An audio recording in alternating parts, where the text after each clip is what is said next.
het ek nou vandag vir julle 'n lekker verrassing. 'n volledige volboek liefdesverhaal. Spervuur, Dia Berg. Dia sê Spervuur is haar eerste liefdesverhaal, maar is baie goed geskryf. As jy hierdie storie en van haar ander boeke self wil lees, sal jy hulle op Amazon vind. Jy Google Dia Berg, Afrikaanse skrywer, Amazon. Ek sal die skakel dalk ook onder in die komment sit, as ek dit reg kry. En asseblief, as jy so baie van hierdie storie hou, soos wat ek van hom gehou het, skryf asseblief iets vir Dia onder die comments. Al is dit net dankie dat ons dit kon lees en dat julle kan luister. En as julle wil deel, enigiemand anders wat ook sal wil luister, julle is baie welkom. So hier is hy, Spervuur, Dia Berg. Proloog. Margriet sit by die groot mahonie ontbyt tafel van haar ouerhuis. Haar houding alleen skree, rebellie.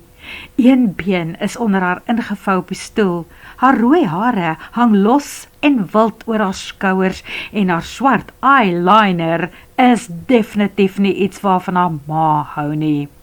Die koppie koffie tussen haar hande het lank al koud geword, maar niemand aan die tafel merk dit eens op nie.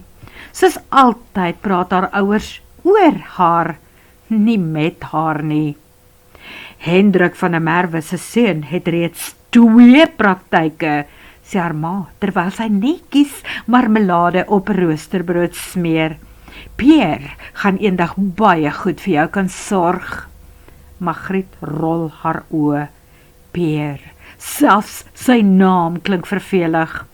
Haar pa vat die koerant starig toe en kyk haar oor sy leesbril aan.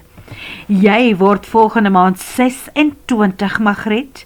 Dit is tyd dat jy begin ernstig raak oor jou toekoms. My toekoms? Vra sy droog. Of julle planne vir my toekoms? Moenie nou weer begin nie, waarsku haar ma onmiddellik. Maar die vuur in Margriet is reeds wakker. Ek het klaar begin skilderwerk verkoop, sê sy styf. Ek kan myself onderhou. Haar pa snork minagtend. Met prentjies teken. Die woorde tref haar harder as wat sy wil erken. Dis kuns. Dis 'n stokperdjie, antwoord hy koud. Nie 'n loopbaan vir iemand met jou opvoeding nie.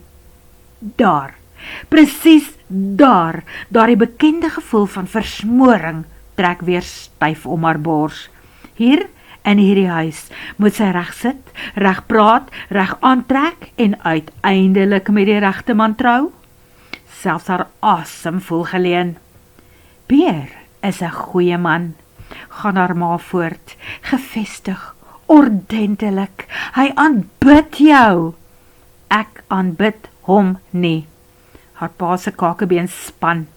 Liefde, sê hy hard, is nie wat 'n huwelik aan mekaar hou nie. Margriet staar hom ongelowig aan. Miskien is dit die oomblik, die presiese oomblik, waarop iets binne haar breek.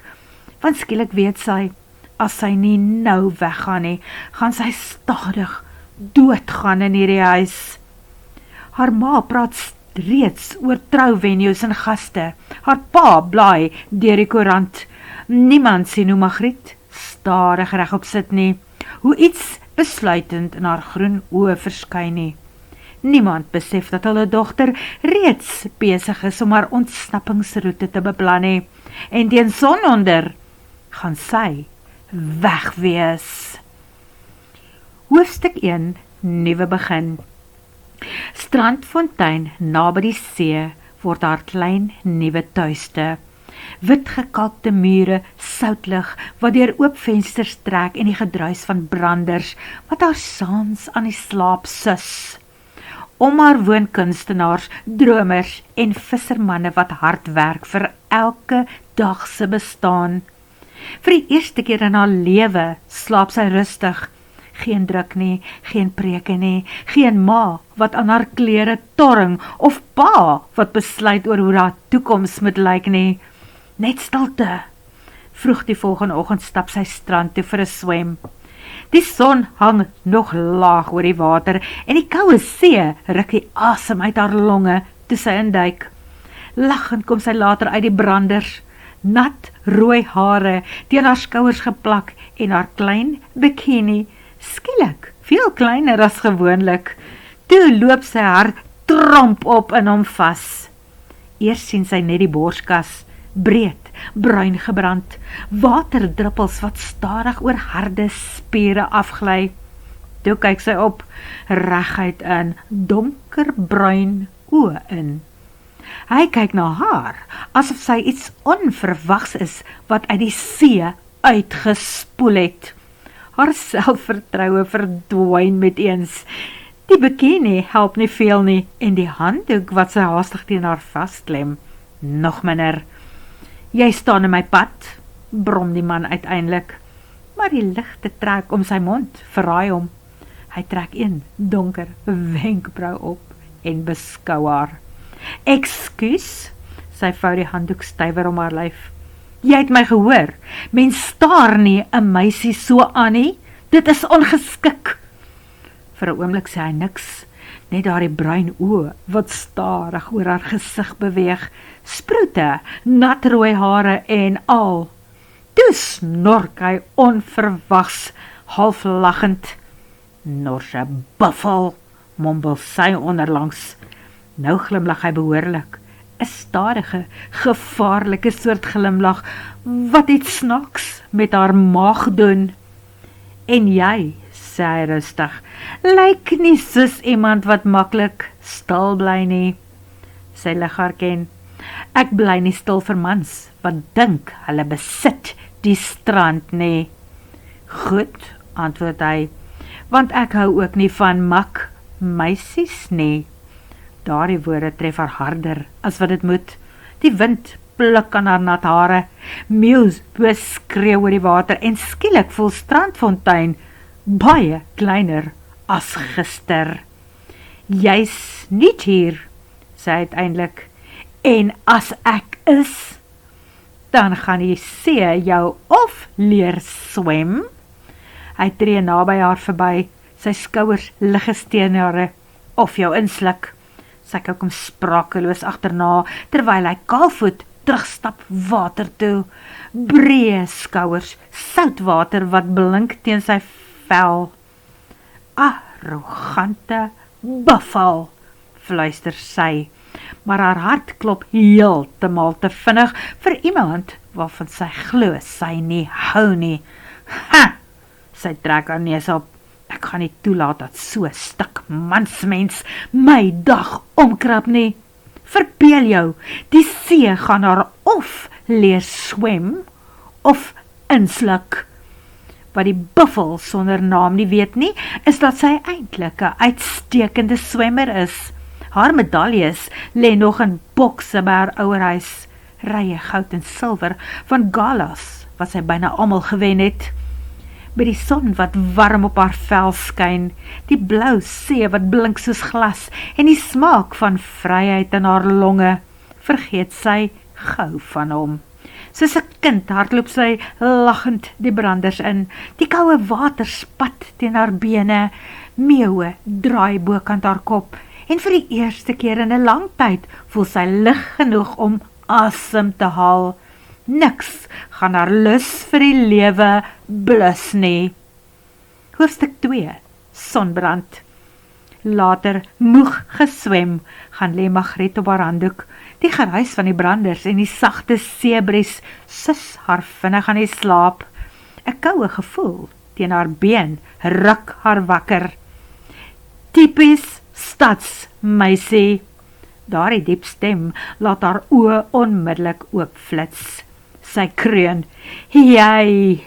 Die man staan bo haar, arms oor sy breë bors gevou, son agter hom soos 'n heilou, wat glad nie by sy humeur pas nie. Uit my son uit, brom sy. Met graagte, antwoord hy droog, as jy nie probeer om in die hospitaal te beland nie.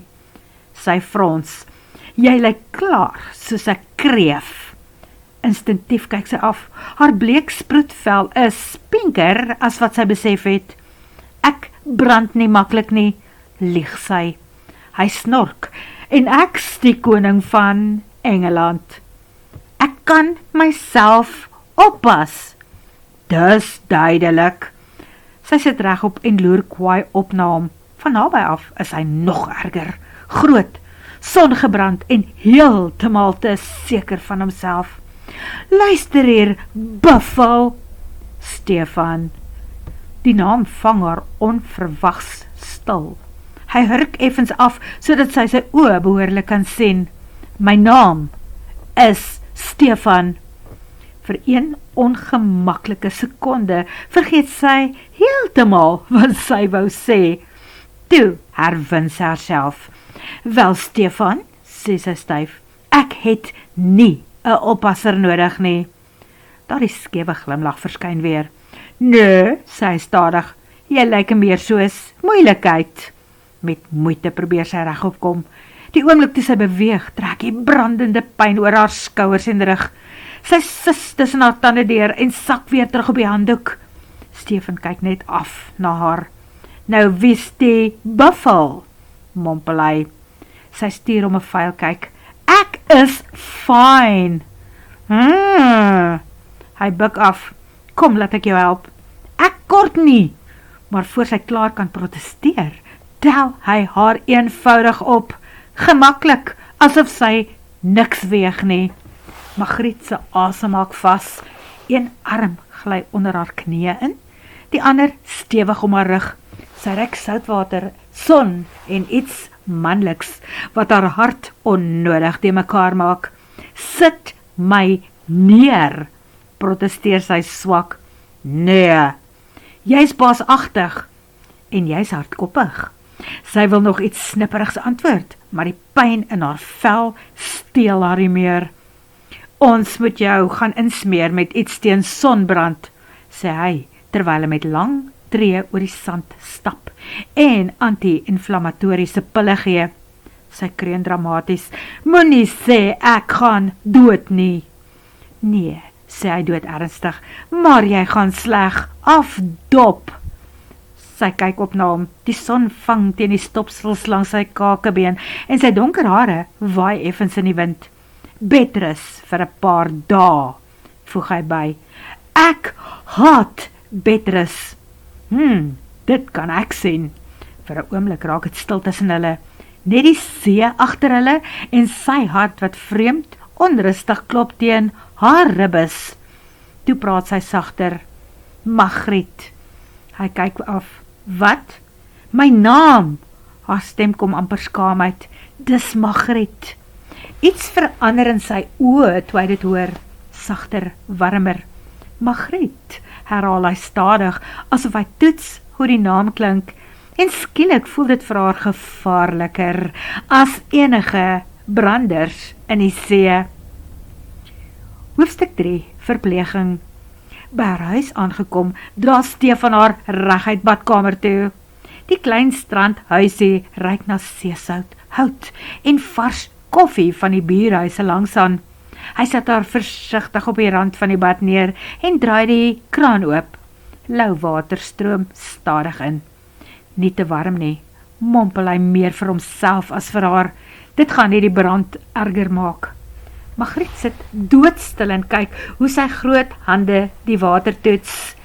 Dit voel vreemd, huislik, vreemd veilig, en dit maak haar nog meer ongemaklik.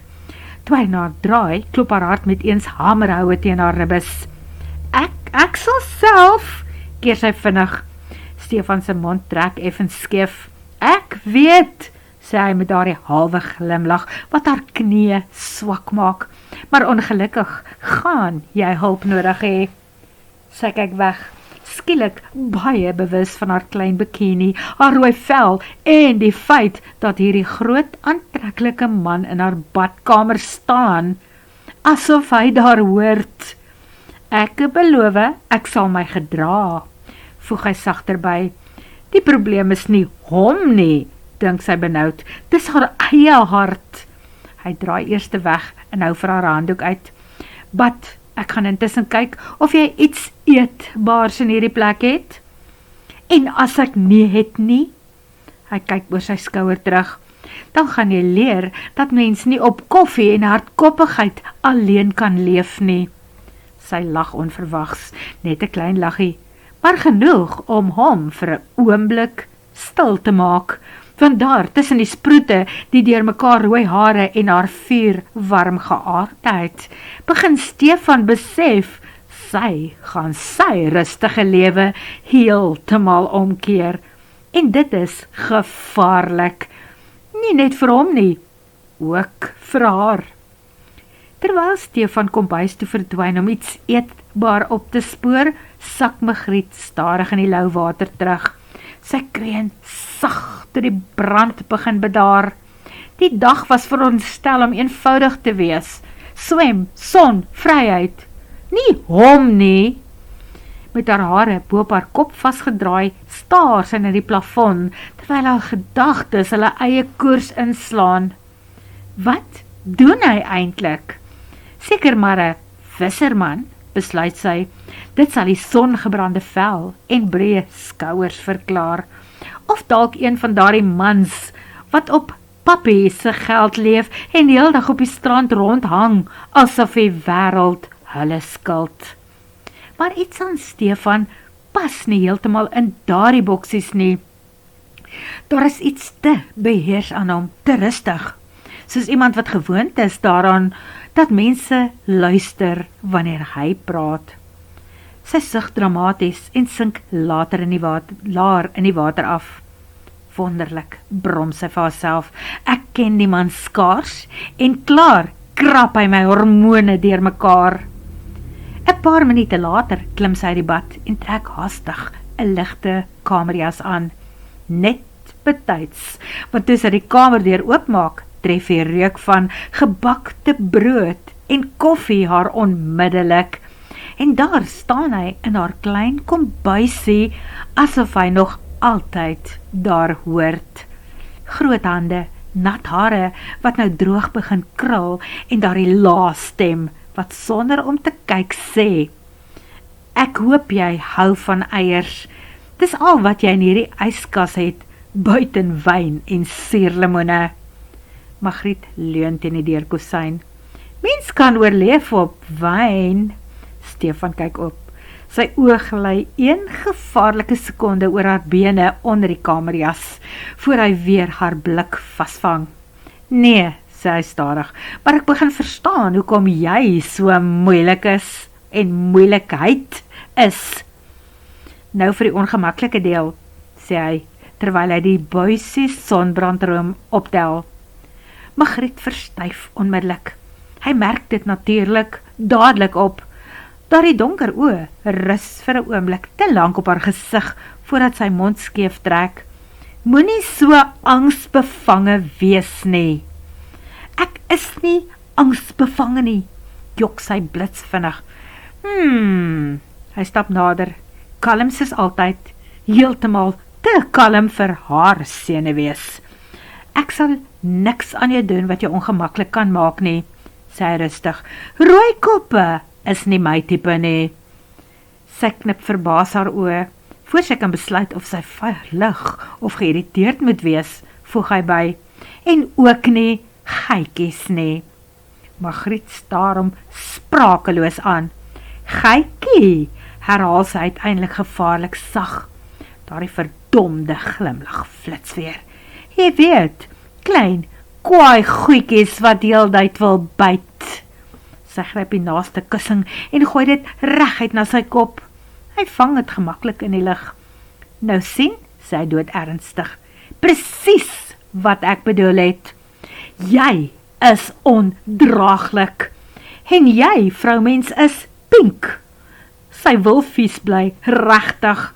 Maar toe hy uiteindelik langs haar kom sit en begin om die koelroom versigtig oor haar verbrande skouers te smeer, verdwyn al haar slim antwoorde. Want skielik is hy nie meer net die groot buffel wat haar irriteer nie.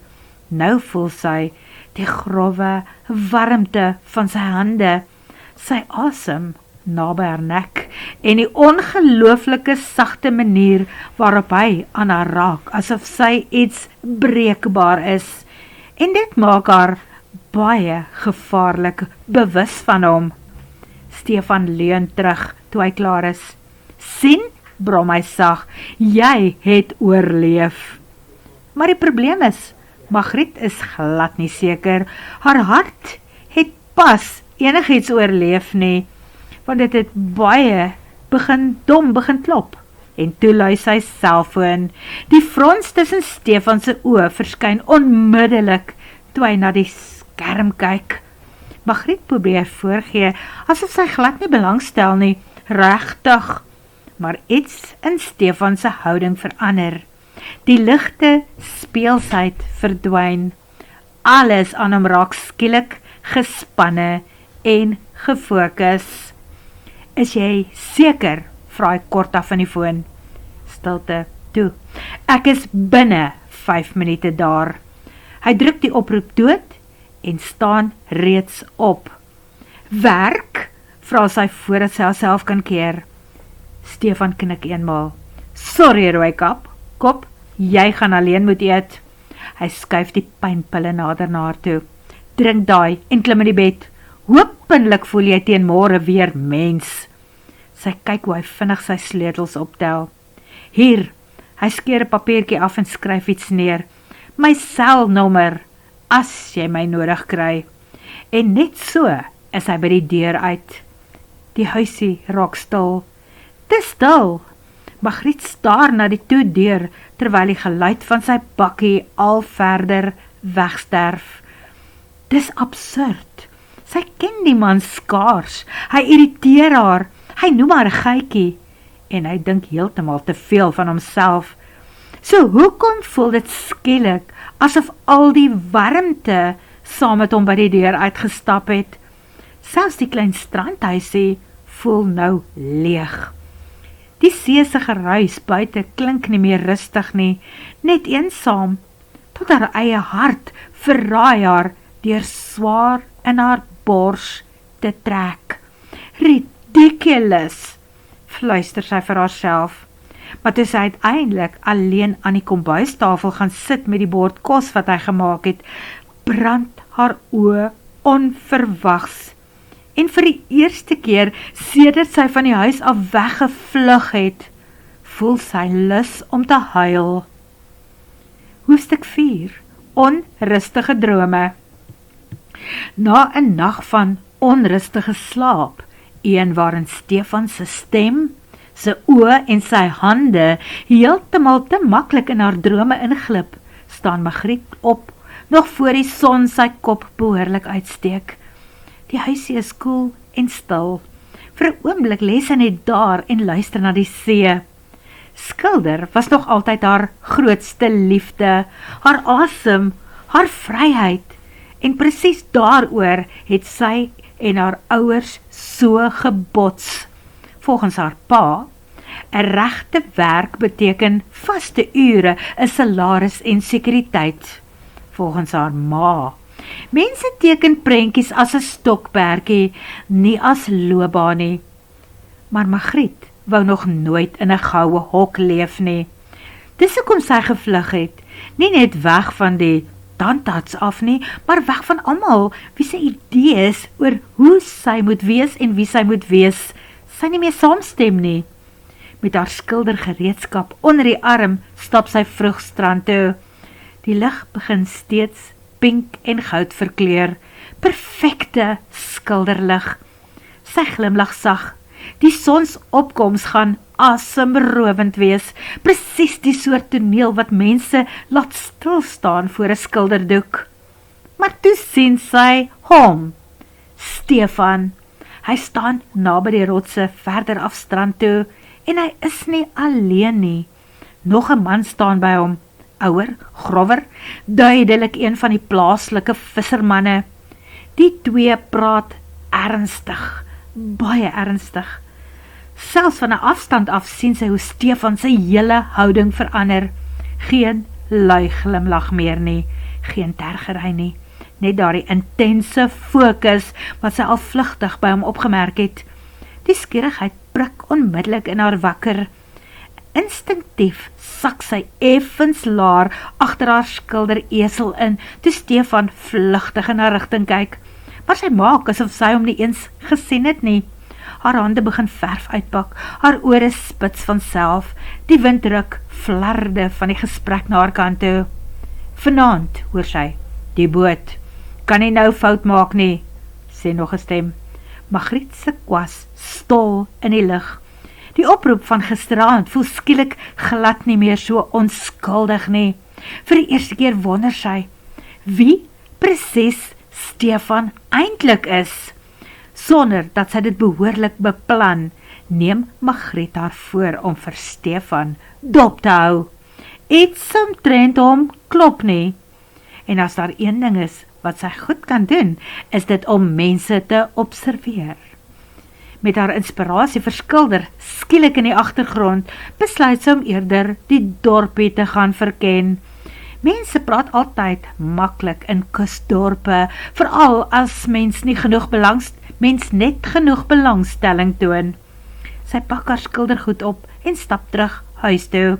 'n vinnige stort later trek sy gemaklike klere aan, 'n los wit hemp, kort denimbroek en sandale.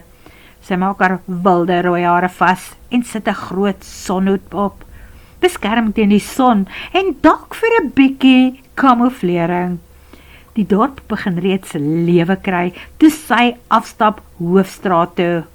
Vissermanne lag hard langs bakkies, meeuwe beklei oor visafval en die reuk van koffie en vars brood dryf uit die klein koffiewinkel reg op haar pad. Hoofstuk 5. Die koffiewinkel. Binne hang daar 'n rustige atmosfeer. Mense sit en koffie drink asof niemand in die wêreld ooit haastig hoef te wees nie.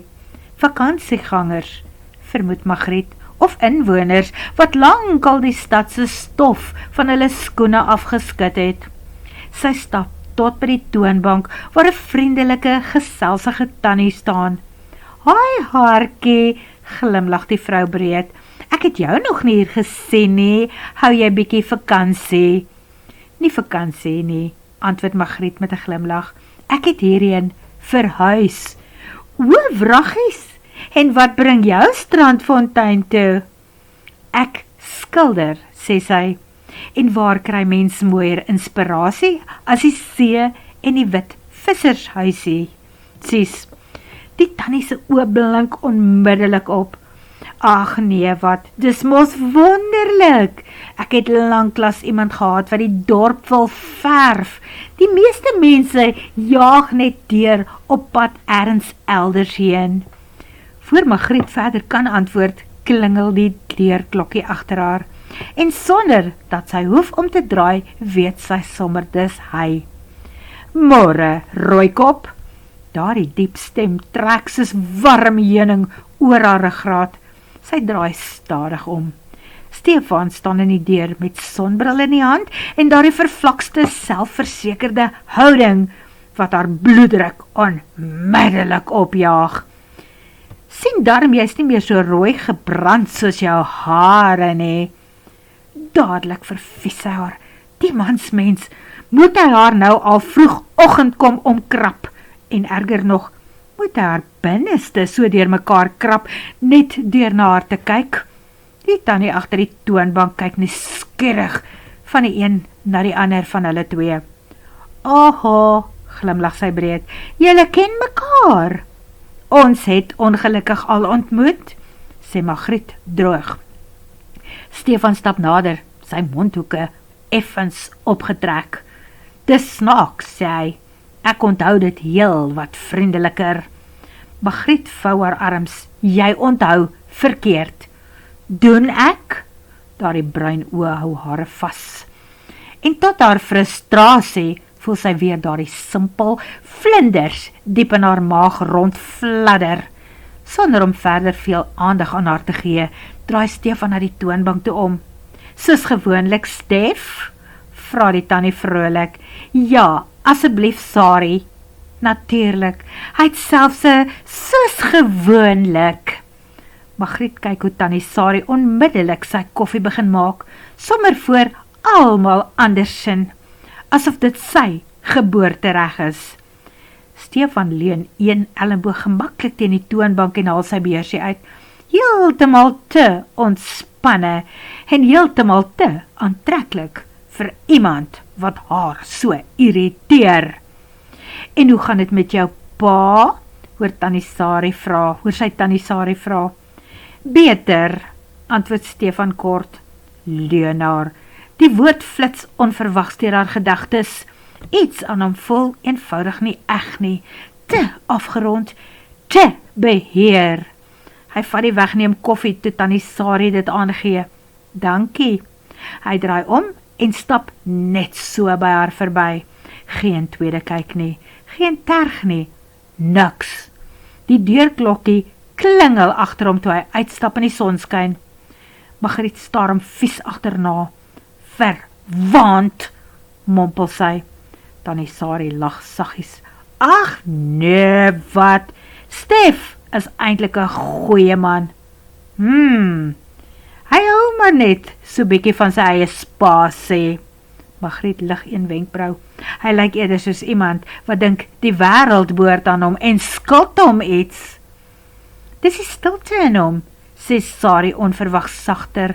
Daardie man dra swaar goed op sy skouers. Margriet frons liggies. Vir een ongemaklike oomblik onthou sy weer die gespanne telefoongesprek, die ernstige man op die strand en hoe vinnig Stefan gister verdwyn het. Wat doen hy eintlik? Vra sy so nonchalant as moontlik.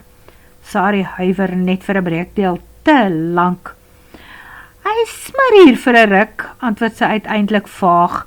Werk glo aanlyn vir sy pa se besigheid of so iets. Nou weet Margriet verseker. Iemand jok. Want Tannie Sari klink glad nie so oortuig van haar eie antwoord nie. Margriet roer stadig haar koffie, terwyl sy deur die venster kyk, waar Stefan se bakkie steeds of reeds om die hoek verdwyn het. Nee, uit Tannie Sari gaan sy niks meer kry nie. Die vrou is vriendelik, maar vreeslik lojaal, en daardie klein huiwering toe sy oor Stefan praat, sê vir Margriet meer as enige woorde. Sy vat 'n sluk koffie en glimlag skeef by haar eie gedagtes. Tweede beste ding dan, sy sal homself moet dophou, want sy is so seker, soos haar rooi hare en sproete. Stefan werk nie vir sy pa nie, en hy lyk beslis nie soos 'n man wat heeldag agter 'n lesenaar voor 'n rekenaar sit nie, ook nie soos 'n gewone visserman nie. Nee, iets aan hom skree geheim. En ongelukkig vir Stefan is sy nuuskierigheid ook nou behoorlik geprikkel. Jy glimlag nou gevaarlik daar, merk Tannie Sari op. Margriet kyk onskuldig op. Ek? Nooit. Maar diep binne in haar begin 'n plan reeds vorm aanneem. Hoofstuk 6. Die agtervolging. Later die oggend, nadat sy stadig deur die klein winkeltjies gedrentel het en gemaak het asof sy toeristegoedjies bewonder, sien sy uiteindelik Stefan se donker bakkie iewers staan, geparkeer naby die hawe. Instinktief trek sy haar sonhoek laar oor haar oë. Die hawe ruik na sout, diesel en vars vis. Mans roep oor die water, touwerk klap teen pale en daar tussen die vissersbote sien sy hom weer. Stefan staan saam met 3 vissermanne, maar hierdie keer lag niemand nie. Een van die mans, 'n groot kerel met verweerde vel en 'n litteteken oor sy vang, lyk duidelik kwaad. Stefan staan doodstil teenoor hom, kalm, te kalm. Selfs van ver af kan sy die spanning tussen die twee aanvoel. Toe gebeur iets wat haar maag laat draai. Littetekenman druk skielik 'n vinger hard teen Stefan se bors. En Stefan glimlag net, stadig, presies soos iemand wat glad nie bang is nie. Dit alleen prikkel Margriet se nuuskierigheid verder. In haar kop is sy besig om planne te maak, planne wat haar dalk duur te staan gaan kom. Maar sy moet meer oor hom uitvind, en die mense van Strandfontein praat nie graag oor hulle eie nie, veral nie met 'n nuweling nie. 7. Die uitnodiging. Terwyl Margriet deur die klein kruidenierswinkel stap en willekeurig goed in haar mandjie gooi, wat sy waarskynlik nie eens nodig het nie, bly haar gedagtes vasklou aan wat sy vroeër by die hawe gesien het, die spanning, die ernstige gesprek, daardie litteken man, en Stefan wat net daar gestaan het, asof hy gewoond is aan gevaar. Haar nuuskierigheid begin nou haar logika behoorlik wen. Wie is hy? Op die ingewing van die oomblik stop sy tussen die rakke met pasta en blikkies kos. Toe haal sy die papiertjie met sy nommer uit haar sak. Voor sy haarself kan uitpraat, skakel sy. Die foon lui skaars een keer. Stefan? Daardie diep stem stuur onmiddellik 'n warm rilling deur haar. Hallo, kry sy dit uiteindelik uit. Dis Margriet. Ek weet. Natuurlik weet hy. Sy rol haar oë vir haarself. Ek wou eintlik dankie sê vir gister, sê sy en probeer professioneel klink. Vir al jou hulp. Dit is 'n plesier, Rooikop. Die bynaam behoort haar te irriteer. In plaas daarvan glimlag sy soos 'n idioot tussen die ontbytpappe.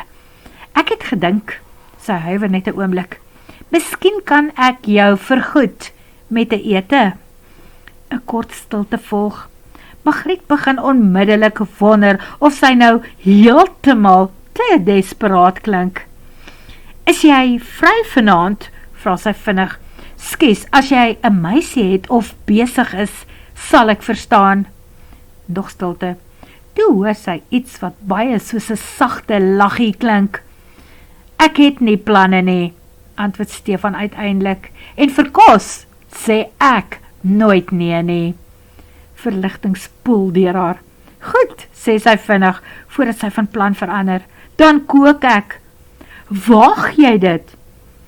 Ek kan meer doen as om sonbrand op te tel, antwoord sy skerp. Nou lag hy behoorlik. Daardie warm lag wat haar binneste gevaarlik laat smelt. Nou goed, sê hy, hoe laat? 7? Ek sal daar wees. Sy byt op haar lip. Ek sal sorg vir wyn. Nou raak ek bekommerd, sê hy. Hoekom? Omdat vrouens gewoonlik wyn gebruik, wanneer hulle iets by my probeer uitkry. Margriet verstyf amper, het haar uitgevang, maar sy stem bly lig speels. En tog is daar iets onder dit, iets wakker, oplettend. Wie sê ek probeer iets uit jou kry? Vra sy versigtig. Instink, antwoord hy eenvoudig. Toe maak hy die oproep dood. Margriet staar na haar foon. Haar hart klop hopeloos te vinnig, want skielik voel vanaand ook glad nie meer vir haar soos 'n onskuldige ete nie. Margriet begin sommer vroegmiddag reeds met die voorbereidings vir die ete.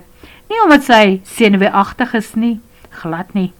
Sy sny groente op, marineer die hoender, proe die sous 3 keer en skuif die borde minstens 6 keer op die tafel rond voordat dit reg voel. Teen 6 uur is alles gereed. Die tafel is netjies gedek. Wynglase blink in die sagte lig en die bottel wyn staan koud in die ysemmer. En toe begin die regte probleem. Klere. Margriet trek haar kas omtrent onderste bo. Die swart rokkie, te veel. Die blomrok, definitief te veel. Die korte denim, absoluut nie. Uiteindelik na 'n hele modevertoning vir haarself, besluit sy op jeans, 'n sagte T-hemp en tekkies. Gemaklik, normaal, onskuldig. Net nou maak die mansmens verkeerde afleidings. Maar wat as hy wil? Fluister daardie verraderlike binnestemmetjie van haar. Sjoe jy, brom sy hart op vir haarself. Sy gryp sommer 'n kussing en druk dit teen haar gesig. Wat makeer haar? Dis net 'n ete met 'n man wat moontlik lieg oor sy werk, gevaarlike vissermanne ken en haar heeltemal te veel ontstel. Presies 7 uur lui die voordeurklokkie. Natuurlik, by al Stefan se irriterende goeie eienskappe, is stiptelikheid ook nog een. Margriet haal diep asem en maak die deur oop en vergeet vir 'n volle 2 sekondes hoe om asem te haal. Stefan staan in die deurkusyn met donker jeans en 'n swart hemp waarvan die moue opgerol is tot by sy voorarms. Hierdie man behoort onwettig te wees. Jy staar alweer, sê hy rustig. Margriet herstel onmiddellik. Dis net skok van dat jy wel klere besit wat nie na soutwater ruik nie. Daardie skewe glimlag verskyn weer. Ek het vir jou iets gebring. Hy hou 'n klein papiersakkie omhoog. Sy frons. Wat is dit? Nagereg. Hy kyk haar doelbewus op en af. Ek het besluit om nie my lewe met jou kookvernuf alleen te waag nie. Uit!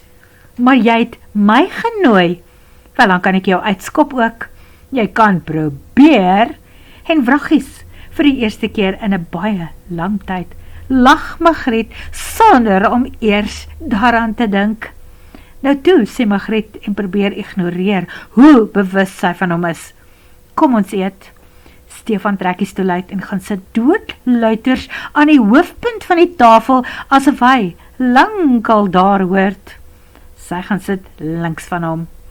My maag grom al heeldag, erken hy sonder skaamte. Dit is seker al daai geheimsinnige werk van jou wat jy so uitput, glip dit uit, voor sy self kan keer. Daar die bruin oë lig stadig na hare toe op. Geheimsinnige werk? Ek sê maar net. Sy skink wyn in haar glas. Niemand weet eintlik wat jy doen nie. En dit pla jou? Vra hy. Nuuskierigheid is deel van my charme.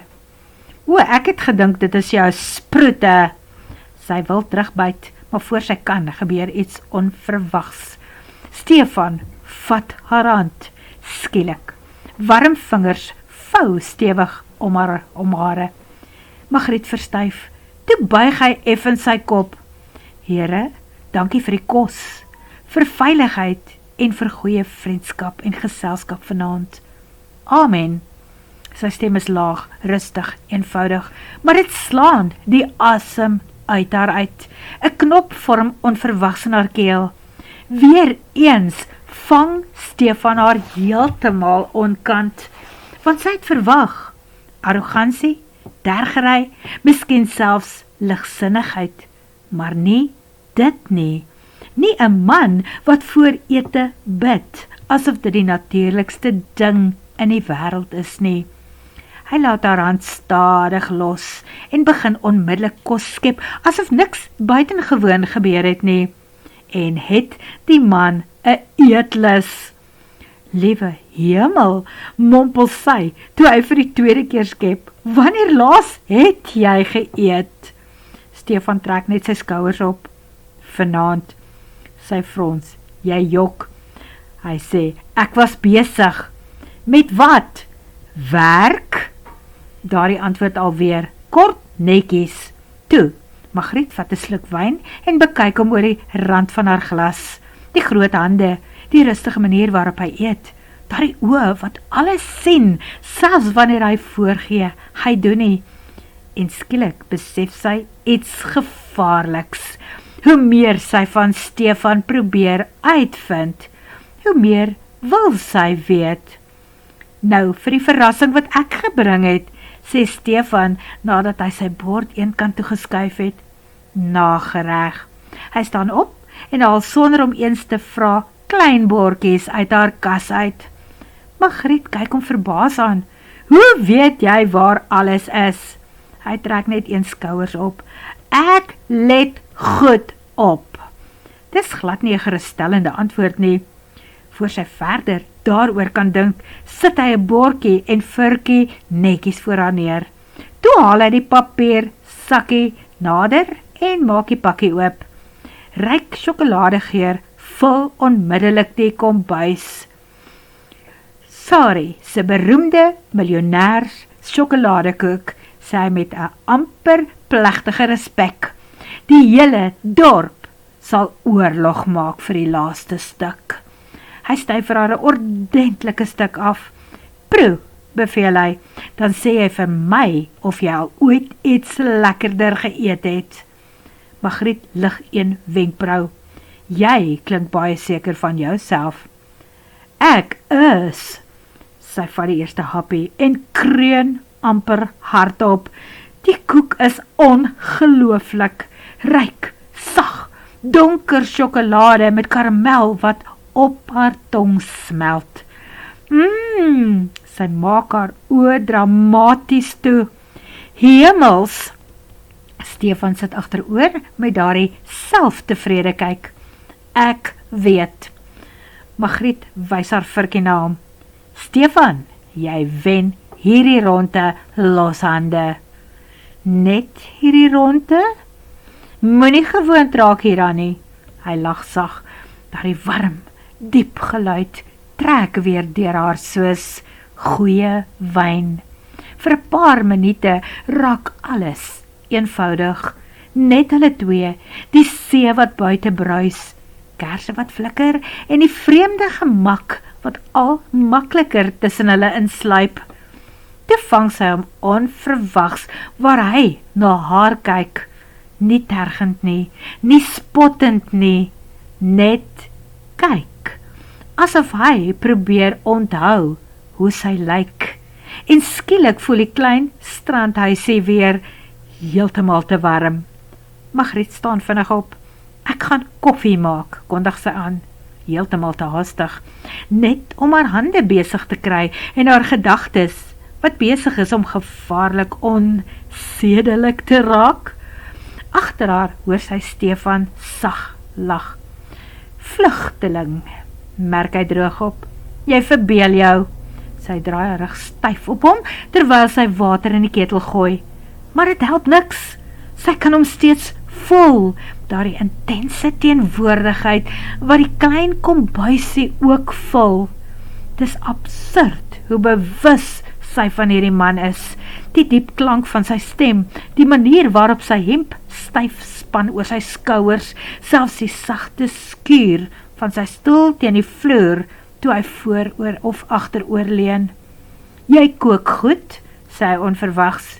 Die kompliment vang haar onkant. Dankie, antwoord sy sag. Ek meen dit. Sy draai half om, hy kyk na haar met daardie ernstige blik, wat haar altyd laat vergeet wat sy wou sê. Jy's anders as wat ek gedink het, voeg hy by. En wat het jy gedink? Stefan se mondhoek trek stadig op. Bedorwe? Sy trek haar oë op skreefies. En nou? Nou dink ek jy's moeilikheid. Die ketel begin fluit. Margriet draai vinnig terug, voordat hy kan sien hoe warm haar wange skielik voel. Jy hou nogal baie daarvan om my moeilikheid te noem? Want jy is. Sy gooi koffie in die bekers. En jy? Ek? Sy kyk oor haar skouer. Wat is jy, Stefan? Vir die eerste keer daardie aand raak hy stil, regtig stil. Toe antwoord hy uiteindelik. Nie iemand wat jy behoort te vertrou nie. Die woorde laat die atmosfeer onmiddellik verander. Swaarder, meer ernstig. Margriet draai stadig na hom toe, maar Stefan glimlag alweer liggies, asof hy die oomblik self wegstoot. Gelukkig, sê hy rustig, lyk dit nie of jy ooit doen wat jy behoort te doen nie. Teen die tyd wat die koffie klaar gedrink is, staan die koppies koud en half vergeet op die tafel. Die aand het verbygevlieg. Te vinnig. Stefan kyk uiteindelik op sy horlosie en sug amper onhoorbaar.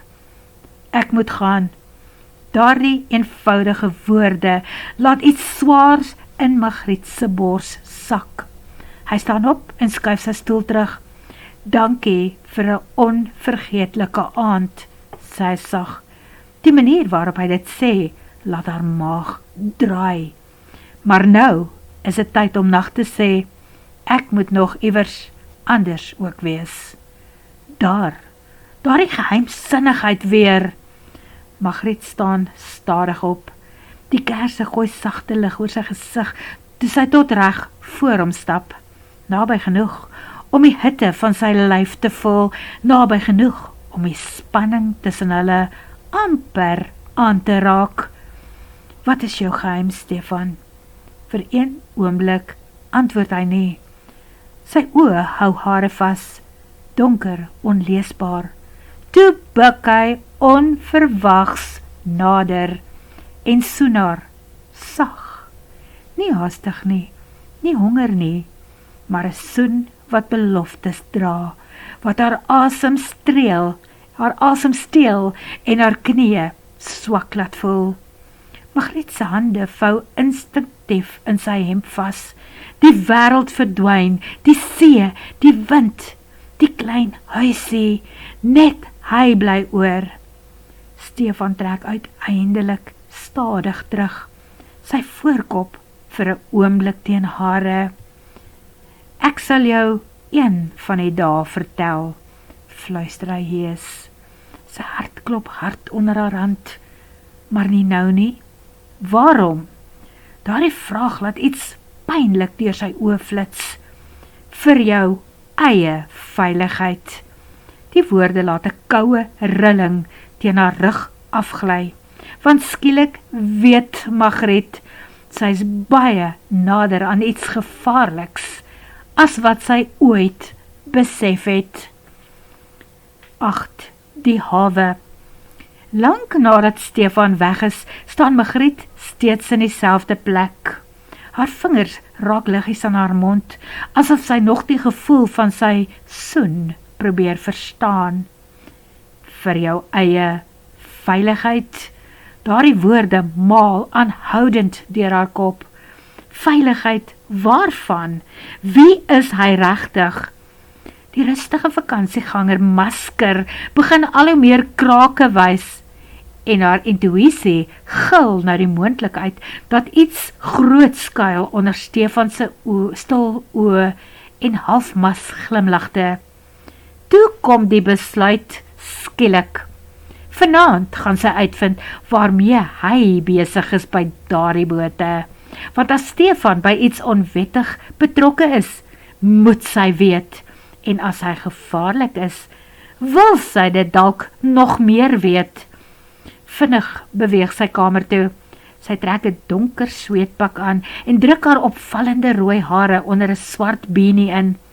Jy's mal, mompel sy vir haarself terwyl sy tekkies aantrek.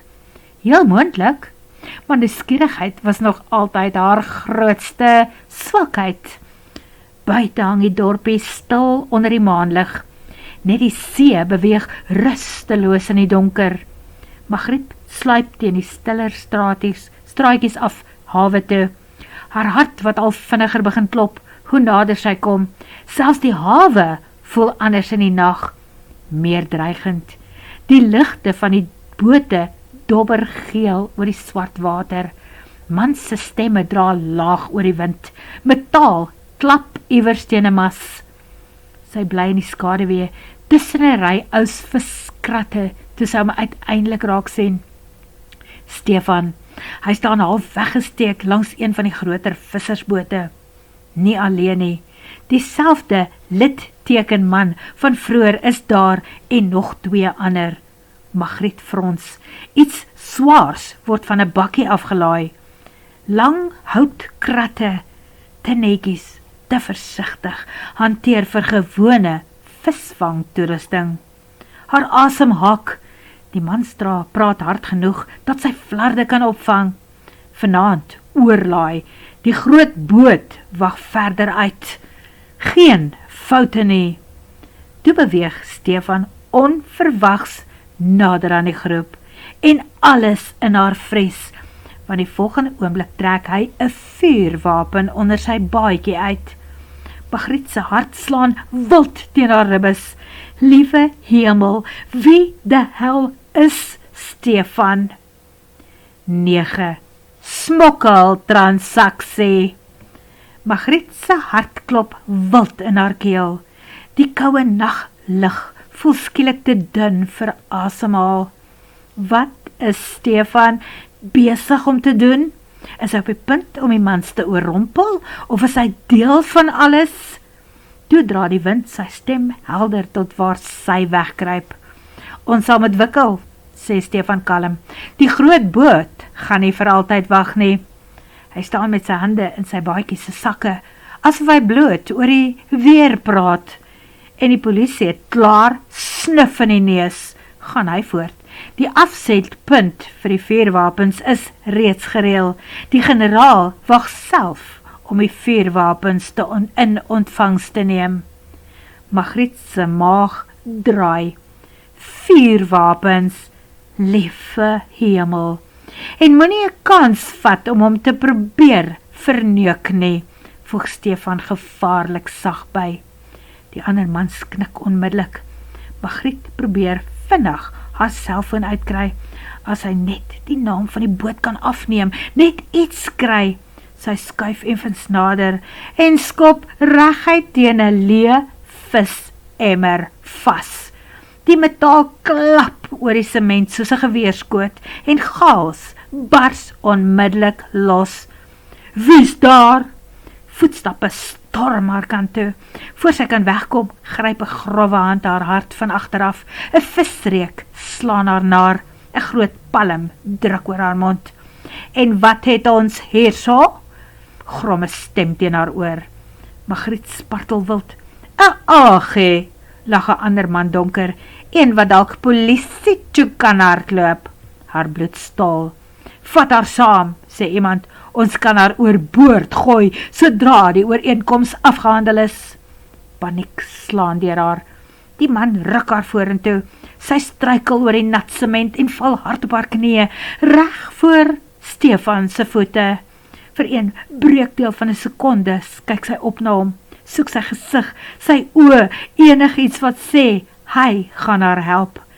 Maar Stefan se gesig bly ijskoud, heeltemal uitdrukkingloos.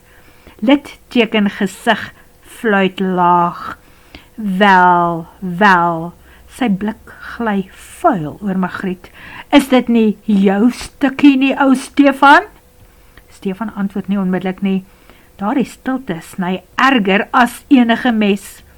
Nogal nie sleg nie, gaan die man aan met 'n grinnik. Margriet se hart breek amper van skok en verraad. Toe praat Stefan uiteindelik, koud, hard, onherkenbaar. Bind haar vas. Hy kyk nie eens weer na haar toe nie. Hierdie is later se probleem. Grove hande ruk haar arms agter haar rug in. Die tou sny onmiddellik in haar polse. Los my, gil sy woedend. Niemand luister nie. Een van die mans stel haar eenvoudig oor sy skouers op, asof sy niks weeg nie. Margriet slaan met haar vuiste teen sy rug, maar die man lag net. Rustig nou, rooi koppie, spot hy. Jy gaan net 'n bootrit vat. Sy spartel harder, toe hulle haar nader aan die water dra. Die donker vissersboot dobber langs die kaai. Skielik slaan vrees ijskoud deur haar. Hierdie mense gaan haar doodmaak. Die man gooi haar rof op die dek neer. Pyn skiet deur haar skouer. Die soutreuk van die see en diesel vul haar longe, terwyl die mans om haar begin beweeg. Kratte word gelaai, mans vloek, touwerk klap teen metaal. En deur alles staan Stefan doodstil, soos iemand wat alles beheer, of alles wegsteek. Margriet weet nie watter is die ergste nie. Met die wapens nou veilig aan boord, en Margriet se hande rof vasgebind, klim Stefan en die ander mans ook op die vissersboot. Margriet se hart slaan wild teen haar ribbes. Maak seker haar hande is behoorlik vas. Margriet sit in 'n koue metaalwand vasgedruk. Die soutwind sny deur haar klere. Haar hande pyn van die toue, maar is niks teen die koue vrees in haar maag nie. Kilometers verder op die donker water begin dowwe ligte uiteindelik verskyn. 'n Groter boot, wagtend. Margriet weet met eens, haar dae is getel. Sy sluk swaar. Skop en skree gaan niks help nie. Nie hier nie, nie in die middel van die see, waar niemand haar sal kan hoor nie. Hulle praat nie veel nie, die atmosfeer hang swaar van spanning. Minute later glip die boot geluidloos uit die hawe uit. Geen helder ligte nie, geen musiek, net die diep dreuning van engines en die swart see wat oopvou voor hulle. Vir die eerste keer sedert sy van die huis af weggehardloop het, voel haar rebellie klein, dom selfs. Pleks dat sy na haar ouers geluister het, die veilige lewe gekies het, die voorspelbare lewe, met Pierre, die tandarts getrou het. Die gedagte laat haar hysteries lag. Dit stoot in haar keel op. Pierre sou haar waarskynlik nooit laat ontvoer het op 'n smokkelboot in die middel van die nag nie. Pierre sou waarskynlik nou veilig slaap met 'n tandheelkunde joernaal reg langs sy bed op die bedkassie. En kyk waar sit sy nou? Moontlik minute weg van 'n koel of verdrinking. Iets waarvoor sy nog altyd heimlik bang was. En asof dit nie erg genoeg is nie, is sy besig om verlief te raak op 'n skurk. Haar oë brand onverwags. Nie van die wind nie, van teleurstelling. Van die ergste deel is nie eens die gevaar nie. Dit is dat Stefan in haar oë gekyk het, haar gesoen het, en nou toelaat dat hulle haar soos 'n stuk vrag vasbind. Skielik beweeg iemand langs haar. Dis Stefan. Hy hurk voor haar neer in die dowwe lig. Vir die eerste keer sedert die hawe ontmoet sy weer sy blik. Daardie donker oë lyk nou harder, meer waaksaam. Jy moes by die huis gebly het, Rooikop. Sy lag genoeg dat net sy dit kan hoor. Sy lag skerp deur haar vrees. En jy moes my dalk gewaarsku het dat jy 'n misdadiger is. Iets flits in sy oë. Woede? Skuld? Sy kan nie sê nie. Toe voel sy onverwags sy hande teen die toue om haar polse. Nie stywer nie, hy maak het losser. Net effens, so vinnig dat niemand anders dit opmerk nie. Wanneer ek sê hardloop, fluister Stefan sonder om sy lippe veel te beweeg, dan hardloop jy sonder om terug te kyk. Margriet se asem stol en skielik besef sy, die gevaarlikste man op die boot is dalk die enigste rede waarom sy vanaand kan oorleef. Stadig, versigtig, sonder om enige aandag te trek, begin Margriet om haar hande uit die toue te wikkel. Die knope is reeds losser. Stefan se werk. Sy hou haar hande steeds styf agter haar rug, sodat dit lyk asof sy nog vasgebind is, maar haar hart slaan nou so hard, dat sy seker is dat almal op die boot dit moet hoor. 10. Smokkelnetwerk gefluik. Die groter boot kom al nader, massief, donker, dreigend. Met 'n harde stamp meer die vissersboot uiteindelik daarteen vas. Mans begin onmiddellik beweeg, kratte word aangegee, wapens oorgedra van die een boot na die ander. Niemand gee meer aandag aan haar nie. Vir hulle is sy reeds afgehandel, net nog 'n probleem wat later in die see kan verdwyn. Toe kom haar beurt om oor te klim. Een van die mans gryp haar arm rof vas en druk haar vorentoe. Margriet se asem jaag. Al die smokkelaars is nou op die groot boot. Stefan ook. En steeds sien niemand die rubber ducks nie. Die swart figure in duikpakke wat geruisloos nader beweeg oor die water. Alles gebeur toe met eens gelyk. Skielik bars verblindende ligte oor die dek oop. Die nag ontplof in wit skerp strale. Polisie, dreun 'n stem oor die chaos. Presies dieselfde oomblik hoor Stefan skree. Hardloop, Magriet, hardloop. Sy dink nie eens nie. Sy hardloop reguit vorentoe van die boot af oor die dek, terwyl geskree en chaos agter haar losbars. Dit is die vuurwapeneenheid van die polisie, bulder iemand. Julle is almal onder arrest. Skote klap deur die nag. Magriet gil en duik instinktief weg. Toe hoor sy iemand vloek hard. Sy draai om, net betyds om te sien hoe een van die smokkelaars nog 'n skoot afvuur. En Stefan, wat hard terugruk. 'n koel tref hom in die skouer. Stefan! Sy's by hom nog voor die ander polisiemanne die skuit behoorlik teen die dek vasdruk. Bloed kleur reeds sy donker hemp. Jou idioot, snik sy, terwyl sy langsom op haar knieë val. Jy is geskiet. Dis net 'n skouerwond, brom hy deur stywe tande. Ek wou nog altyd dramaties lyk. Selfs half dood probeer die man nog steeds om haar been te trek. Magriet druk haar hand teen die wond, terwyl haar hele lyf bewe. Moenie jy wag om dood te gaan nie. Stefan kyk op na haar, en hierdie keer is daar geen geheime meer in sy oë nie. Net liefde. Rou, onmiskenbaar, alles verterend. Epiloog. Die smokkelhandel in Strandfontein het daardie nag 'n stille dood gesterf. Ten minste, tot die volgende syndikaat eendag weer sou probeer. Stefan moes later baie mooi aan Magriet verduidelik, dat hy eintlik hoof van die vuurwapeneenheid van die polisie is, dat litteken gesig en die ander 2 mans sy informante was, en dat hy haar probeer beskerm het, deur haar weg te hou van die waarheid. Magriet was vir ten minste 3 dae kwaad genoeg, om hom moontlik self te wou skiet. Maar liefde, daardie hardkoppige, gevaarlike ding, het reeds tussen hulle begin vlamvat, in die spervuur en soutwind van daardie nag op see. Selfs haar ouers het uiteindelik hulle goedkeuring gegee, veral toe hulle besef, Stefan mag dalk gevaarlik wees, maar hy sal hulle rooikop met sy lewe beskerm. Die einde. En dankie Dia Berg vir hierdie lekker liefdesverhaal.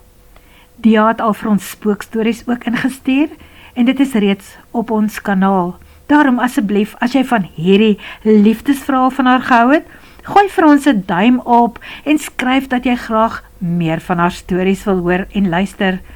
Dit moedig ons Afrikaanse skrywers aan om vol te hou met hulle kreatiewe werk ook. Onthou, as jy eerder kies om 'n boek of die storie self te lees, kan jy Dia se boeke op Amazon vind. Ek sit vir jou skakel onder in die comments, of Google Dia Berg Amazon Kindle. Op hierdie skerm voor jou gaan jy nou 'n skakel sien na Dia se bonatuurlike storie, Erfgenaam van Stilte, 'n spookstorie. Druk daarop en dan luister jy ook gratis daarna. Al ons luisterstories is gratis onder die podcast op die YouTube kanaal Afrikaanse liefdesverhale en stories, #audioboeke. So subscribe asseblief as jy wil kontak hou, en druk vir ons die like knoppie as jy van iets gehou het.